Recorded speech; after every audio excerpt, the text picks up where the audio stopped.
The rules kept us alive. No light after dark, no sound above a whisper, never open the door twice. Marcus said the rules were the only reason we'd survived 23 days underground. But tonight, as the dirt started falling from the ceiling, I realized something. The rules weren't protecting us. They were teaching us to stay still. The air in the root cellar was thick. Not just stale, it was used. Like something had already breathed it before us. It smelled of earth and mildew with a faint metallic tang from the shelves bolted to the walls. Not a bunker, just a place pretending to be one. We made it deeper. That was our mistake. We dug into the ground like something trying to hide a body. It carved out a space for 5 people, enough not to touch. But fear compresses things. Air, thoughts, distance. We now sat close enough to feel each other breathing. Sarah in the corner, Marcus with the knife. Scritch, scritch, scritch.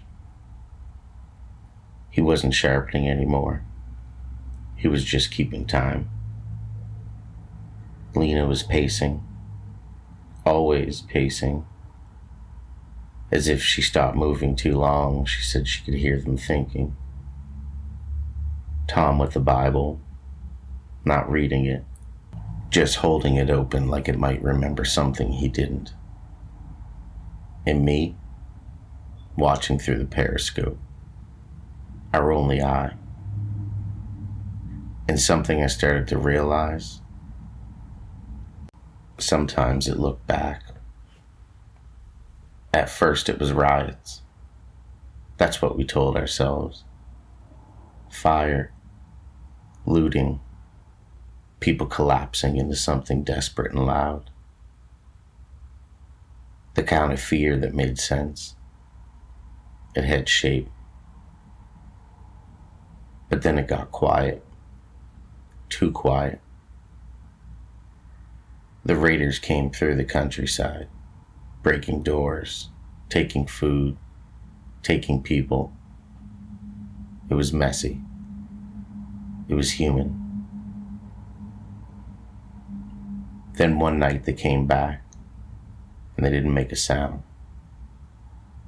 No shouting, no breaking, just movement, slow and measured, around the house like they were mapping it. The next morning, bare footprints, with perfect spacing, identical stride. No variation, no hesitation. Marcus stared at them and said, "They're practicing." That's when we went underground. The rules came fast. No light, no sound, no mistakes. But the rules didn't come from us. Not really. They came from what we noticed, what we survived, what we adapted to. The first night we broke Rule 1, Sarah left a candle burning upstairs. We woke to scratching. Not frantic, not violent, careful. Like something peeling the house open layer by layer. Not trying to damage what was inside. Rule 2, silence. Tom dropped a wrench once, just once. 3 minutes later, there was movement outside. Not rushing, not searching, positioning. Rule 3, ration everything. Ration your thoughts, ration your movement. That's when we noticed the food changing. Cans moved. At first we blamed each other. Then we stopped blaming anyone because it was too precise. Beans grouped, soup aligned. Labels turned forward, dates were ordered. One morning, everything faced the same direction. Not toward us, toward the door, like it expected to leave. We stopped touching the shelves after that. Rule 4, don't look unless you have to. But I looked. Fields empty, sky dead, no birds, no insects. And sometimes, something at the tree line, tall, still, not hiding, like it was waiting to be seen. Rule 5, never stay alone too long. Lena fell asleep once. She woke up smiling. She said she heard tapping, soft, rhythmic, like it was teaching me something, she whispered. We didn't let her take watch again. Rule 6, check the seals. Marcus found a hole in the wall. Perfect. No break, no tear, just missing material. Like something had moved it cleanly, sampled it. After that, we stopped saying they, because that word meant too much. 23 days, maybe more. Time didn't feel consistent anymore. Then came the vibration. Not footsteps, not digging. Something smoother. A hum, maybe. Like the ground itself had started thinking. Rule 7, Marcus whispered. No movement.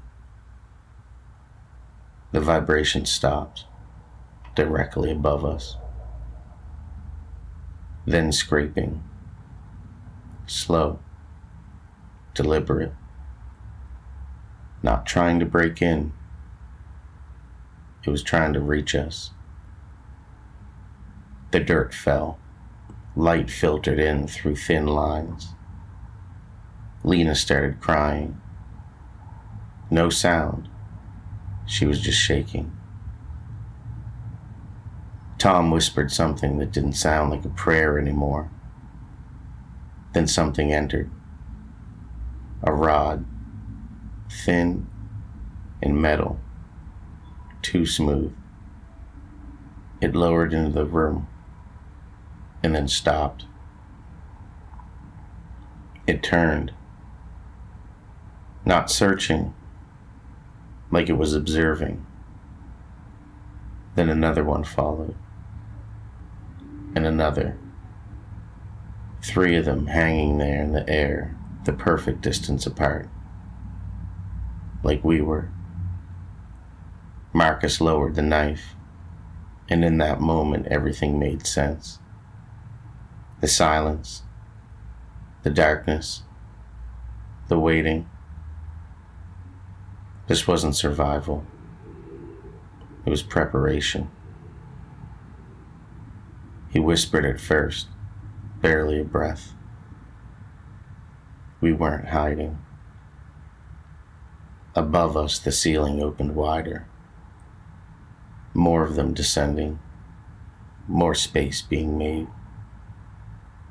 For access, for removal, for we were stored. We never made it to Rule 8, but something did. Sleep tight, or don't, from dusk till dawn.